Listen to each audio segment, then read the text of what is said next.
Programme में एक बार फिर खुश आमदीद। बात हो रही थी आज़ाद जम्मू कश्मीर में आम इंतखाबात 2026 की तैयारियां अरूज पर हैं। अवामी एक्शन कमेटी सियासी जमातों के लिए एक बड़ा चैलेंज बनी हुई है और सियासी जोड़ तोड़ भी अरूज पर है।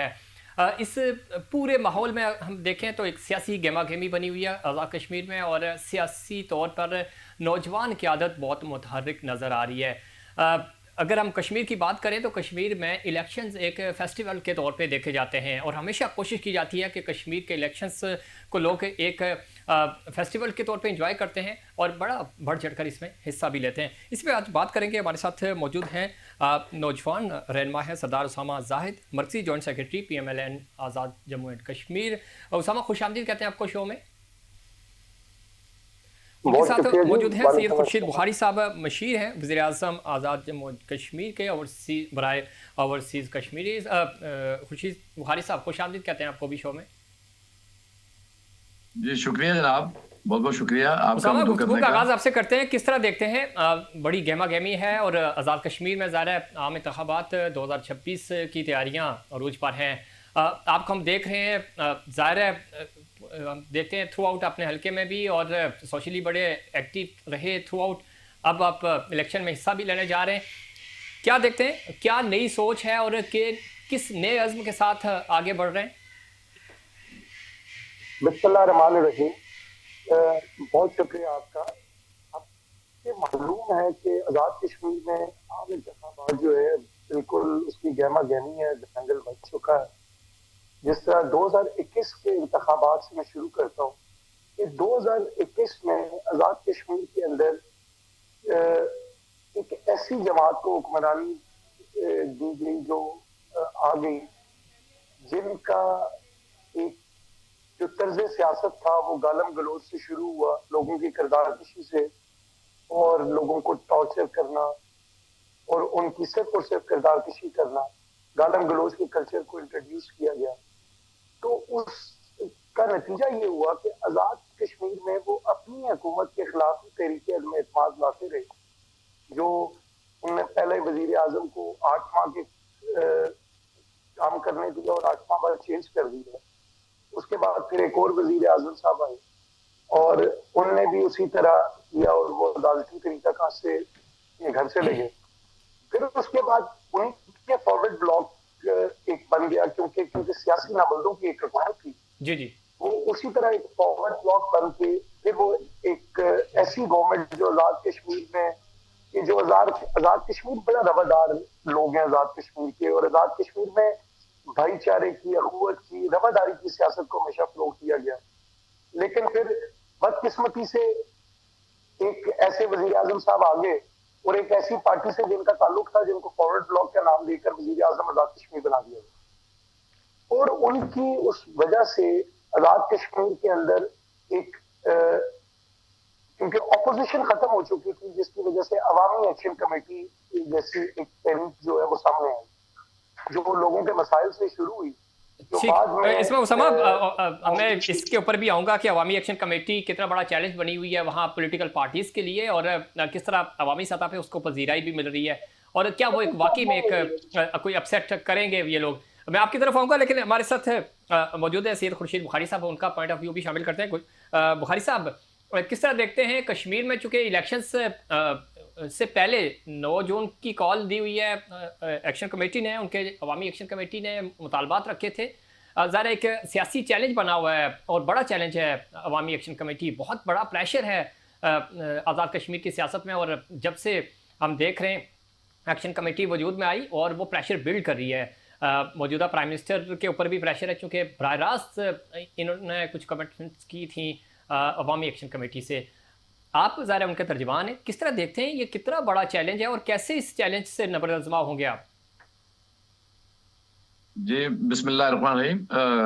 मैं इससे पहले कि मैं दूसरी पार्टियों को या दूसरे जो वज़ीर आज़म गुजरे मैं उन पे तनकीद करूं, लेकिन हाँ उनके बरक्स, इसके बरक्स मैं एक बात जरूर कहना चाहूँगा कि आज़ाद कश्मीर और आज़ाद कश्मीर के अवाम की खुशकिस्मती है कि उन्हें अब इस वक्त जो मौजूदा वज़ीर आज़म, जो कि नौजवान और जो बाशऊर और एक पॉलिटिकल ट्रेंड ख़ानदान से जिनका ताल्लुक है, जनाब फैसल मुमताज़ राठौर साहब जो हैं जी जी, वो वज़ीर आज़म बने और एक्शन कमेटी के हवाले से मैं इतना ही कहूंगा कि जब वो वजीर थे और उस वक्त भी उन्होंने जिस खुश उसलूबी से अपना एतमाद एक्शन कमेटी के साथ कायम किया था, और जिस तरीके से एक्शन कमेटी वाले उन पर एतमाद करते थे, तो ये उनकी भरपूर सलाहियत का मुजाहरा था। तो अब तो वो अल्हम्दुलिल्लाह, उस वक्त उनके इख्तियारात भी महदूद थे, अब तो वो वजीर आजम है।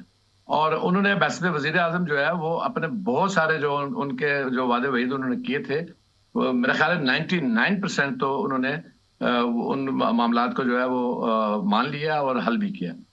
अब कुछ चीजें होती है इम्प्लीमेंटेशन में जो है वो टाइम लगता है। आपको पता है, कोई भी अदारा हो, इवन छोटे से छोटा अदारा भी हो, आप कानून बनाते हैं या आप कोई भी आइन बनाते हैं, तो उसको इम्प्लीमेंट करना जो है उसमें टाइम लगता है।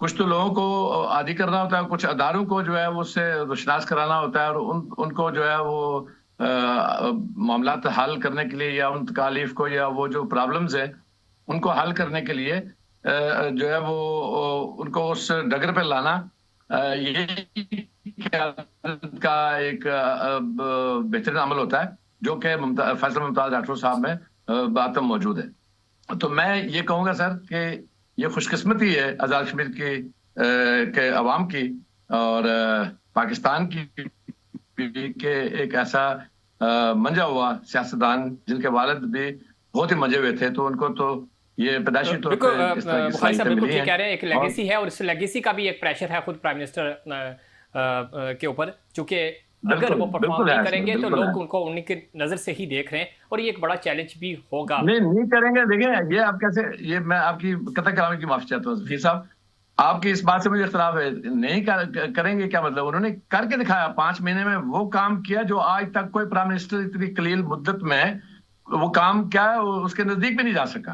बिल्कुल 5 माह जिस इंसान को पता हो कि मैंने, अभी इलेक्शंस आएंगे तो फिर इलेक्शंस में पता चलेगा ना कि लोगों ने उनके काम को पसंद किया या नहीं किया। अभी it's too early to celebrate, तो मैं इसलिए कह रहा हूँ कि ये उस वक्त ही पता चलेगा कि उनके कामों को हमने सराहा, उस लेगेसी का वो पास रख सके या नहीं रख सके। जी हमारी भी यही ख्वाहिश है कि वो परफॉर्म करें, वो नौजवान रहनुमा है, प्राइम मिनिस्टर है। इसमें मैं खूबसूरत जुमले का इजाफा करूं, उससे आपको अंदाजा हो जाएगा। देखें, ये वजीर आजम आए तो इन्होंने तिम्बर के डंडे फेंकवा कर उनके हाथ में फूलों के गुलदस्ते दिए जी, और जो पथराव वो करते थे, पथराव की जगह पे उन्होंने फूल की पत्तियां निछावर करवाई हैं। बहुत अच्छी बात है, लेकिन इससे भी ज्यादा खूबसूरती है ना बुखारी साहब के ये पत्थर और ये तिम्बर के सोटे और डंडे, इनकी जरूरत क्यों पड़ी? और अब चलो ठीक है, ये बैक बाउंस कर गए तो ये भी अच्छी बात है। अब 9 जून का फिर कॉल दी हुई, अल्लाह करे कि मामला बेहतर हो जाए, मसाइल लोगों के हल हों। उसामा, आपको हम देखते हैं बड़े एक्टिव हैं, मसले मसाइल हल हो रहे हैं लोगों के। अवाम नौजवानों से एक उम्मीद लगाई हुई है कश्मीर में भी, जिस तरह हम पाकिस्तान में देख रहे हैं। तो आपको यही तो मैं अर्ज कर रहा था कि सियासत बुखारी साहब मैं आऊंगा आपकी तरफ, चूंकि देखिए लीडर जी उसामा आप कंप्लीट कर लें प्लीज। जी साहब हमारे बड़े अजीज हैं और बुखारी साहब इस वक्त हुकूमती ओहदा भी इनके पास है। बुखारी साहब से मैं ये बात कहूंगा कि बिल्कुल आजाद कश्मीर की खुशकिस्मती ये थी कि आजाद कश्मीर में एक जमहूरी निजाम बहाल हुआ, एक हाइब्रिड सिस्टम जो था वो खत्म हुआ, जमहूरी निजाम बहाल हुआ। लेकिन जिस हिसाब से पीपल्स पार्टी की गवर्नमेंट कोई कहे कि डिलीवर कर रही है, तो डिलीवर में इसको नहीं समझता कि ये डिलीवर कर रही है। वो ऐलानात ऐसे कर रहे हैं कि आने वाला 50 साल का बजट भी अगर दे दिया जाए, आजाद कश्मीर का जो पूरा बजट है सिर्फ वो एक हल्के में, मैं खाली अपने हल्के की बात करता हूँ, अगर उसमें दिया जाए तो जितने उन्होंने ऐलान किए वो पूरे नहीं होते। जहां तक बात की बुखारी साहब ने टिम्बर का डंडा या ये, तो आजाद कश्मीर का कल्चर ये टिम्बर का डंडा नहीं है। हम बड़े रवादार लोग हैं, क्योंकि लोगों के अंदर एक फ्रस्ट्रेशन थी, क्योंकि सियासत में इससे जमहूरियत में सबसे बड़ी चीज जो होती है वो ऑपोजिशन होती है। आजाद कश्मीर में ऑपोजिशन खत्म हो चुकी थी। जो ऑपोजिशन की बहाली हुई जब फैसल राठौर साहब प्राइम मिनिस्टर बने, नून लीग ने ऑपोजिशन की, और अल्हम्दुलिल्लाह आजाद कश्मीर में और पाकिस्तान का जो रिश्ता है कश्मीर के साथ वो और मजबूत हुआ। वो इस वजह से मजबूत हुआ कि आजाद कश्मीर में जमहूरी निजाम बहाल हुआ। चूंकि हमारे पास वक्त भी कम है, ऑलमोस्ट 1 मिनट है, उसामा मैं आपसे भी और बुखारी साहब से भी ये जानना चाहूंगा, जो कश्मीर की बार बार बात कर रहे हैं, पिछले दिनों कुछ बयानात हमने देखे और यहाँ पाकिस्तान में भी उनके ऊपर बड़ी तनकीद हुई। कुछ मैं नाम नहीं लेना चाह रहा, स्टेज से ऐसे बातें भी हुई हैं ये अगेन कश्मीर का कल्चर नहीं है ना, पॉलिटिकल कल्चर है ये वहाँ का। तो इसकी आप दोनों, चूंकि आप एक पाकिस्तान पीस पार्टी की नुमाइंदगी कर रहे हैं और एक मुस्लिम लीग नून की, नून के ऊपर भी तनकीद हुई और तनकीद करने वाले पाकिस्तान पीस पार्टी के एक मिनिस्टर हैं। सो आप समझते हैं कि इस चीज़ की हौसला शिकनी करनी चाहिए, ना कि इसको प्रमोट करना चाहिए? सियासी कारकुन और एक अदना बुखारी साहब, मैं आपकी तरफ आऊंगा, ये समा कंप्लीट कर लें। मैं इस चीज की बिल्कुल मजम्मत करता हूँ। ये मुझसे कह रहे हैं या उसामा साहब? वो जो आजाद कश्मीर में वो जिन लोगों ने ये हरकत की, तो उनकी तरबियत ही एक ऐसी पार्टी में हुई, जिस तरह के मैंने जफी साहब शुरू में कहा, पाकिस्तान जो तहरीक इंसाफ, बिल्कुल हौसला शिकनी करनी चाहिए। समा, आपका पॉइंट आ गया। आखिरी जुमला, मेरे पास 20 सेकंड है जनाब बुखारी साहब। जी सर, ये एक तो मैं उसामा साहब की इस बात से इत्तेफाक करता हूं कि हमें मुस्लिम लीग नून की अपोजिशन मिली, तो अल्हम्दुलिल्लाह इसके बावजूद जितने स्मूथली पाकिस्तान पीपल्स पार्टी हुकूमत और फैसल मुमताज राठौर चला रहे, तो इसका मतलब है कि अपोजिशन को ऐसी कोई कमजोरी नजर नहीं आई कि जिससे हमें डिस्टेबलाइज कर सके। ये तो इनकी बात का जवाब है। और दूसरी बात यह कि रवादारी की बात सही है, और नौजवान जो है जिस फ्रस्ट्रेशन के शिकार थे, उनके पास कोई प्लेटफॉर्म नहीं था, तो उन्हें एक नौजवान क़यादत मैसर आई पाकिस्तान में, आजाद कश्मीर में, फैसल मुमताज राठौर साहब की सूरत में।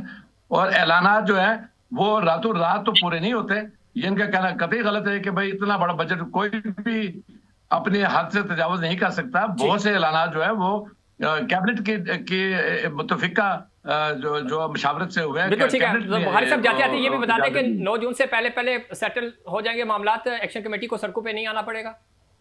डेफिनेटली फैसल मुमताज राठौर साहब की सलाहियतों से मुझे कोई इनकार ही नहीं है, और मैं अल्हम्दुलिल्लाह बड़ा ऑप्टिमिस्ट हूँ कि ये हर चीज में कामयाबी हासिल करते हुए इंशाल्लाह ताला सुरखरू होंगे। और अगला, बहुत शुक्रिया आप दोनों मेहमानों का, और अगले किसी प्रोग्राम में इंशाल्लाह फिर आपको भरपूर मौका देंगे। नाज़रीन, ये था हमारा आज का प्रोग्राम। उम्मीद करता हूँ दूसरे प्रोग्राम्स की तरह आज का प्रोग्राम भी आपको पसंद आएगा। मुझे और अपफ्रंट की पूरी टीम को दीजिए इजाजत। अल्लाह निगहबान।